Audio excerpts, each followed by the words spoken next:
ओकाड़ा के police inspector जिन्होंने सैकड़ों के हिसाब से लोगों की दुश्मनियां दोस्ती में बदल दी। गैरत के नाम पे कत्ल होते हैं, कब्जे वगैरह के मामला होते हैं, लोग एक दूसरे का माल खा लेते हैं। 40 साल पुरानी भी सुलह करवाई।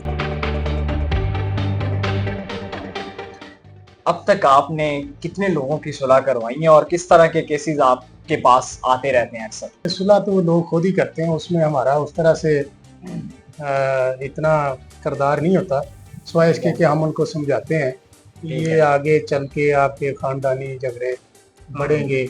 और अगर आप मतलब मेरा समझाने का अंदाज़ ये होता है कि आप अगर सुलह नहीं करते तो ये आपके बच्चों के आगे अगली नस्ल में ये झगड़ा चला जाएगा।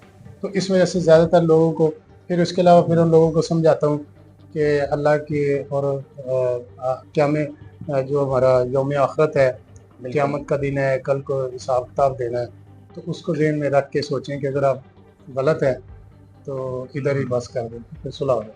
ठीक है। अच्छा, अभी तक कितने लोग आपके पास आए हैं और आपने वो मसले उनके सॉल्व करवाए, और कौन सा ऐसा केस है जिसमें लग रहा था कि ये आगे भी बात बढ़ेगी और उन लोगों ने वहाँ पे आपके साथ जो है इधर बैठ के टेबल टॉक की और सुलह की? उस तरह से तो बेशुमार हैं, लेकिन अभी कुछ अरसे से मैंने वो लिखे थे तो 2025 यानी एक साल के अंदर, पिछले साल में और इस साल में तकरीबन 68 के करीब ऐसे झगड़े थे जो मैंने सॉल्व करवाए, जिनकी कुछ ये हमने फुटेज और सुलहनामे मैंने लिखे हैं।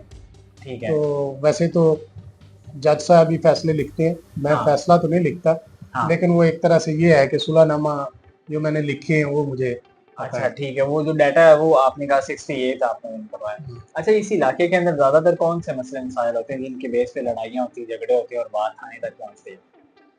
असल में सिर्फ इस इलाके के नहीं, पूरी आप पूरे पाकिस्तान के अंदर देखते हैं कि 3 मेन वजह होती है। एक ज़र और ज़मीन। ठीक है, बिल्कुल। जन से मुराद ये है कि औरतों के ज़्यादा झगड़े होते हैं, गैरत के नाम पे कत्ल होते हैं, और ज़मीन के को लेके लोगों की अटैचमेंट होती है ज़मीन के साथ, तो कब्ज़े वगैरह के मामला होते हैं लोगों के, तो जिसका जो हक बनता है दूसरा उसको उसका हक देने पे राज़ी नहीं होता। ठीक है। और एक ज़र, यानी कि ज़र से मुराद है ये रुपया पैसा, कि लोग जो है वो एक दूसरे का माल खा लेते हैं, लेन देन के मामला पे लड़ाइयाँ होती हैं। ठीक है। कितनी पुरानी दुश्मनी जो आपको याद हो कि दो खानदानों की चल रही हो और वो अभी खत्म हो गई? पुरानी से पुरानी कई सारी पुरानी करवाई हैं। एक मैंने 40 साल पुरानी भी सुलह करवाई थी। ठीक है। उनका क्या मामला चल रहा था?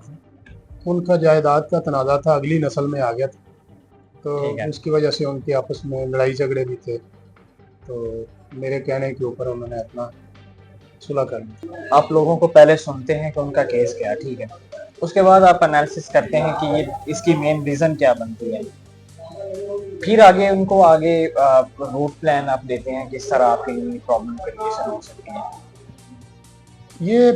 यही दावत जो है ना मेरी, वो सबसे है जो भी अभी आपके एक वसत से सुन रहा है सोशल मीडिया पे, या कि आप लोगों को सुने, लोगों के मसाइल सुनने के बाद फिर उनका एनालिसिस करके उनको उनका रोड मैप दें, उनको बताएं कि ये इस तरह से होगा। कई सारे अच्छे वकील होते हैं, वो गाइड करते हैं, और कोई महल्ले में या गांव के चौधरी नंबरदार होते हैं, वो बड़े नेक लोग, अच्छे लोग होते हैं जो लोगों को अच्छे तरीके से गाइड करते हैं कि ये इस तरह से। तो उन लोगों को भी चाहिए कि वो उनकी बात सुने, क्योंकि उन्होंने अपनी आंखों से कई सारे केसेस देखे होते हैं। जो थाने आने जाने वाले हैं, जो कचहरियों में आने जाने वाले या वकील हैं, वो जो बात कर रहे होते हैं उसके अंदर उनका तजर्बा होता है।